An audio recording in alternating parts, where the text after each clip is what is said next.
எதிர்நீச்சல் சீரியல்ல இன்னைக்கு என்ன நடக்க போகுதுன்னு பார்க்கலாம் வாங்க வீடியோக்குள்ள போகலாம். ஈஸ்வரியோட அப்பா வந்து குணசேகரன் கிட்ட பேசுறாங்க. இதை பாருங்க மாப்பிள்ள, உங்க நேரம் மட்டும்தான் என்னோட பொண்ணை காப்பாற்ற முடியும். அப்புறம் யாருனாலையும் எதுவும் செய்ய முடியாது. என் பொண்ணு திரும்பவும் இந்த வீட்டுக்கு வரணும்னா நீங்க மனசு வச்சா மட்டும்தான் முடியும். அதுக்காக என்ன செய்ய சொன்னாலும் நான் செய்யறேன். என்னோட சொத்து கொஞ்சம் இருக்கு, அதை வித்து கொடுக்க சொன்னாலும் நான் கொடுக்குறேன். பணம் இல்லைனாலும் சொல்லுங்க, நான் அதை விற்று இல்லை எழுதி கொடுத்தோ நான் என் பொண்ணை காப்பாற்றணும்னு முயற்சி பண்ணுறேங்கிறாங்க.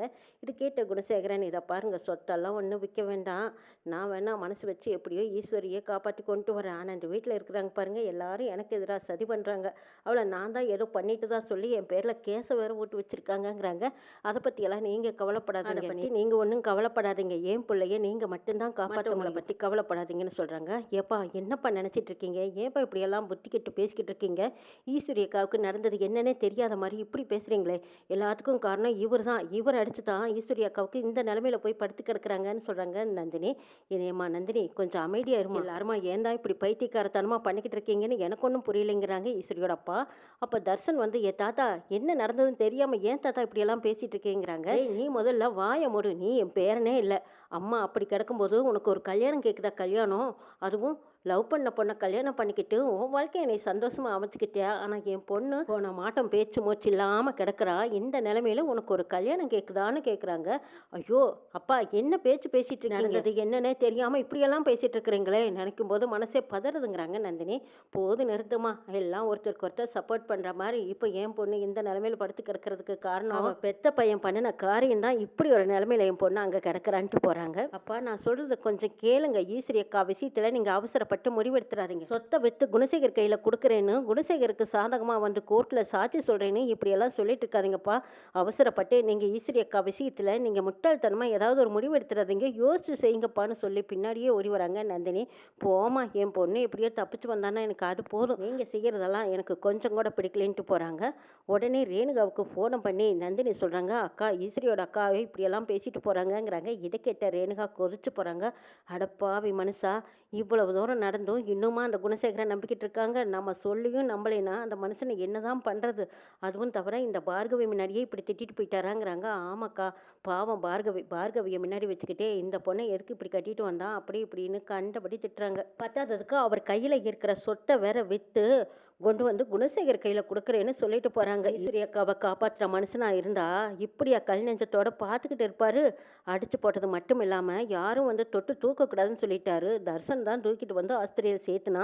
இதுக்கப்புறம் இன்னும் அந்த மனுஷன் வந்து மனசார எட்டி கூட பார்க்கல. அவர் தான் காப்பாற்றுவார்னு சொல்லி சொத்தையே விட்டு கொண்டு வந்து குணசேகர் கையில கொடுக்குறேன்னு சொல்லிட்டு போறாரு. இது எங்க போய் சொல்றது? நானும் எனக்காக கெஞ்சி சொல்லி பார்த்துட்டேன். அப்பா, நாங்க சொல்றதை கேளுங்க, எல்லாத்துக்கும் காரணம் இவர் தான்னு சொல்லி பார்க்குற அவர் கூட அந்த மனுஷன் காதலியே போட்டுக்கலைன்னு சொல்றாங்க நந்தினி. சரி விடு.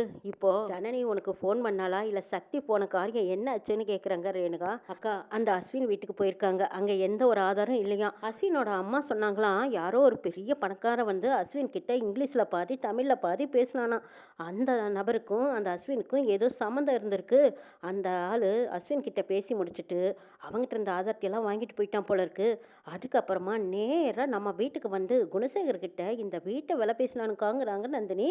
என்ன நந்தினி சொல்ற? மனுஷங்கிட்ட வந்து விலை பேசுற அளவுக்கு ஒரு ஆள் துணிஞ்சு வந்திருக்கானாங்கிறாங்க. அட ஆமாக்கா, ஆனால் அந்த ஆள் காருக்குள்ளேயே கொண்டுக்கிட்டான். அந்த ஆளோட மேனேஜர்னு சொல்லிக்கிட்டு வந்து இந்த வீட்டை விலை பேசினான். குணசேகரும் இவங்க எல்லாருமா சேர்ந்து அடித்து வெளியே விரட்டிட்டாங்க. அப்போ கூட அந்த ஆள் வெளியிலேயே வரல. சரி, மறுபடி வந்து பார்த்துக்கிறேன்னு சொல்லிட்டு போயிட்டாங்க. ஏதோ அந்த அட்ரஸை வச்சு தான் ஜனனியும் தர்ஷனியும் அந்த அட்ரஸில் இருக்கிறவர் போய் பார்க்க போகிறேன்னு போயிருக்காங்க. ஆனால் அந்த போட்டாக்காரனுக்கும் இந்த பணக்காரனுக்கும் ஏதோ ஒரு லிங்க் இருக்குது. அவங்க மூலமாக இந்த குணசேகருக்கும் ஏதோ ஒரு சம்மந்தம் இருக்குன்னு தான் ஜனனி சந்தேகப்படுறா. ஓஹோ, இப்படி வருதா கதை? சரி, இந்த சக்தி போன காரியம் என்னாச்சுங்கிறாங்க ரேணுகா. சக்தியும் தான் ராமேஸ்வரம் போயிருக்காங்க. யாரோ ஒரு போஸ்ட்மேனை பார்த்ததா சொல்லியிருக்காங்க. அதுக்கப்புறம் எனக்கு எந்த தகவலும் இன்னும் வரலக்காங்கிறாங்க நந்தினி. சரி நந்தினி, இப்போ பொழுது ஆயிடுச்சு, இருட்டிடுச்சு, நான் இட்லி வாங்கி சாப்பிட்டு நான் நைட்டு கடைக்கு இங்கேயே இருந்துட்டு காலையில் வரேன். சரி, நீங்கள் எல்லாரும் பத்திரமா இருங்க. ஆமாம், தர்ஷன் பார்கவி என்ன பண்ணுறாங்க? அவங்க ரெண்டு பேரும் சாப்பிட்டாங்களாங்கிறாங்க. அது ஏக்கா கேட்குற? அதுவும் ஒரு பிரச்சனை ஆயிடுச்சு. இந்த புள்ள அன்புக்கரசி வீட்டுக்குள்ளேயே இருந்துக்கிட்டு தர்ஷனுக்கு ஃபோனை பண்ணி பேசிட்டாங்கிறாங்க. என்னது, வீட்டுக்குள்ளேயே இருந்துக்கிட்டு ஃபோன் அடிச்சாலாங்கிறாங்க ரேணுகா. அட ஆமாக்கா, நடந்ததுக்கெல்லாம் மன்னிப்பு கேட்குறேன்னு சொல்லி தர்ஷனுக்கு ஃபோனை பண்ணி பேசி அதை பார்கவி ஃபோன் அட்டன் பண்ணிட்டா. பார்கவியும் தர்ஷனையும் சேர்த்து வைக்கிற மாதிரி பேசி அவங்க 2 பேர்த்தோட மனசையும் நோகடிச்சிட்டாங்கிறாங்க. என்னது இந்த புள்ளைய வீட்டுக்குள்ள கொண்டு வந்து விட்ட தாய்க்குள்ள எங்க போச்சுங்கிறாங்க. அது தீபாவளிக்கு தம்பி வீட்டுக்கு போய் இறங்கி இருக்குதுங்கிறாங்க நந்தினி. அப்படியா விஷயம்? சரி நந்தினி, எப்படியோ நீ அங்கிருந்து எல்லாமே பார்த்துக்கோ, நான் விடிய காலையில் வந்துடுறேங்கிறாங்க ரேணுகா. சரிக்கா, பார்த்து பத்திரமா வாங்கன்னு சொல்லிட்டு ஃபோனை வைக்கிறாங்க. இங்கே பார்த்தா நந்தினி பார்கவி கிட்ட போய் சமாதானம் பண்ணுறாங்க. இதை பார் பார்கவி, இவங்கெல்லாம் பேசுகிறத மனசில் வச்சுக்காத, நீ பாட்டுக்கு அமைதியாக இருந்துக்கோங்கிறாங்க. அப்படித்தானே நானும் இருக்கேன், எல்லாமே மனசில் போட்டுக்கிட்டு நான் எதுவும் கேட்கலையே, நான் பாட்டுக்கு அமைதியாக தானே இருக்கேங்கிறாங்க. இந்த பக்கம் திரும்பி பார்த்தா தர்ஷன் படுத்திருக்காங்க. டே தர்ஷா, ஏன்டா இப்படி இருக்க? எழுந்திருச்சு 2 பேரும் மனசு விட்டு பேசுங்க, 2 பேரும் கோயிலுக்கு கூட போயிட்டு வரலாம்ல, ஏன்டா வீட்டுக்குள்ளேயே இருக்கேங்கிறாங்க. நான் எங்கேயும் போகல சித்திங்கிறாங்க. அப்போ பார்கவி சொன்னதை கேட்டும், என்னது மனசுக்குள்ளே போட்டு வச்சுக்கிட்டே இருக்கியா? அந்த அன்புக்கரசி பேசுனதை நீ மனசோட வச்சுட்டு இருக்கியா? அப்போ என்னை பற்றி நீ வேற ஏதோ நினச்சிக்கிட்டு தானே நீ மனசில் வச்சிருக்கேன்னு சொல்கிற.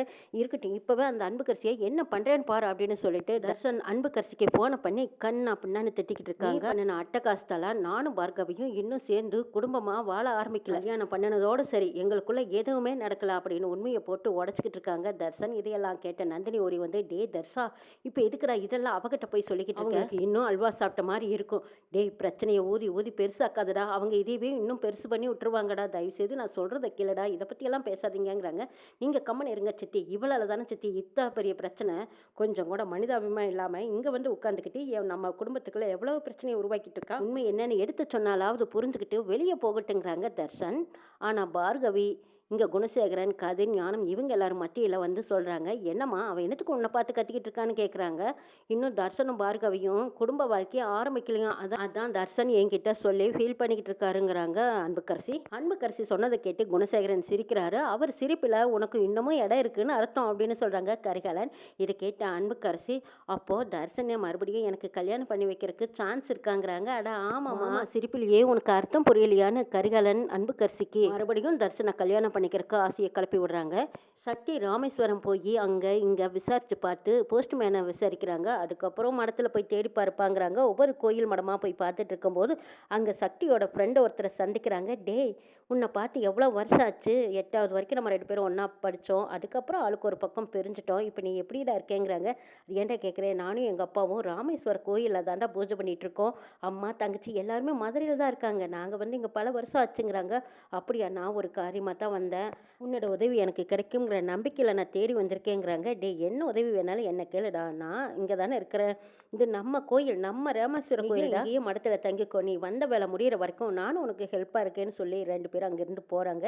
இங்கே குணசேகரனோட ஆள் சக்தி ஒரு ஃப்ரெண்டோட ஜோடி போட்டுக்கிட்டு போகிறத பார்த்ததும் உடனே குணசேகரனுக்கு ஃபோன் அடிக்கிறாங்க. குணசேகரனுக்கு தூக்கி வாரப்படுது. என்னது, ராமேஸ்வரத்தில் சக்திக்கு ஒரு ஃப்ரெண்ட் இருக்கானா? ஏய், என்னடா சொல்கிற, இது இப்படியே விட்டு வைக்காதடா, ராமேஸ்வரம் வந்து ஒரு நட்பை தொடர்ந்துருக்கானா, அவனை விட்டு எப்படிடா அவன் பிரிவான், அவனை போட்டு தள்ளுறதுக்கு தனியாக எப்படிடா வாய்ப்பு கிடைக்கும்? நீ இதுக்கப்புறமும் தாட்சணியம் பார்க்க வேண்டாம், சக்தி தனியாக கிடைச்சானா அவனை போட்டு தள்ளிடு அப்படின்னு குணசேகரன் சொன்னதுக்கப்புறம் அந்த நபரும், சரிங்கய்யா, நீங்கள் சொன்ன மாதிரி ஆளை முடிச்சுட்டு அதுக்கப்புறமா உங்களுக்கு ஃபோனை பண்ணுறேன்னு சொல்லி சக்தியை ஃபாலோ பண்ணிக்கிட்டே போகிறாங்க. சக்தியோட ஃப்ரெண்டு அவங்க வீட்டுக்கு கூட்டிகிட்டு போகிறாங்க. கூட்டிகிட்டு போய், இதுதாண்டா நம்ம வீடு, இது கோயில் மடம், இங்கே தான் நாங்கள் இருக்கோம், நீ யாரையோ தேடி வந்தேன்னு சொன்னீங்க, அவங்க இந்த மடத்தில் இருக்காங்களான்னு பாருங்கிறாங்க. டே, அவங்கள நான் முன்ன பின்ன பார்த்ததில்ல, அந்த போஸ்ட்மேன் சொன்னதை வச்சு தான் நான் மடமடமாக தேடிக்கிட்டு இருக்கேன், இந்த அட்ரஸில் தான் நான் அவங்கள தேடி போனேன், அவங்க பேர் தேவகின்னு சொன்னாங்க, தேவகிங்கிற பேரில் யாராவது இங்கே இருக்காங்களான்னு மட்டும் நீ எனக்கு சொல்லு, மற்றபடி அவங்க எப்படி இருப்பாங்க, யார், என்ன சொந்தம், இதெல்லாம் எனக்கு எதுவுமே தெரியாது, அதுலேயும் அவங்களுக்கு வேற தமிழ் தெரியாதாமே, வடநாட்டு பொண்ணுன்னு வேற சொன்னாங்கங்கிறாங்க. இதை கேட்டதும் சக்தியோட ஃப்ரெண்டுக்கு டக்குன்னு ஒரு ஞாபகம் வருது. டே, ஆமாண்டா, வடநாட்டு பொண்ணு ஒரு அம்மா வயசானவங்க, அவங்களுக்கு தமிழ் தெரியாது, அவங்க இங்கே தான் தங்கியிருக்காங்கங்கிறாங்க. சக்தி தேடி வந்ததுக்கு அப்போதான் ஒரு வெளிச்சம் கிடைச்ச மாதிரி இருக்கு. அப்படியா சொல்கிறேன், நான் அவங்கள பார்க்க முடியுமாங்கிறாங்க சக்தி. வா, நான் கூட்டிகிட்டு போகிறேன் அப்படின்னு சொல்லி போய் பார்த்தா அந்த அம்மா ஒரு பைய வச்சுருக்காங்க. அந்த பையில் ஒரு அட்ரஸ் வச்சுருக்காங்க. சக்தியோட ஃப்ரெண்டு அந்த அம்மாவை கூப்பிட்டு சக்தியை அறிமுகப்படுத்துகிறாங்க. அந்த அம்மா திரும்பி பார்த்ததும் சக்தியை பார்த்து சிரிக்கிறாங்க. அந்த சிரிப்பில் சக்திக்கு ஏதோ ஒரு பாசம், புரியாத ஒரு தொடர்பு, அது என்னன்னு தெரிஞ்சுக்கிறதுக்கு சக்தி இன்னும் முயற்சிக்கிறாங்க. என்ன நடக்குதுனாலே பார்க்கலாம்.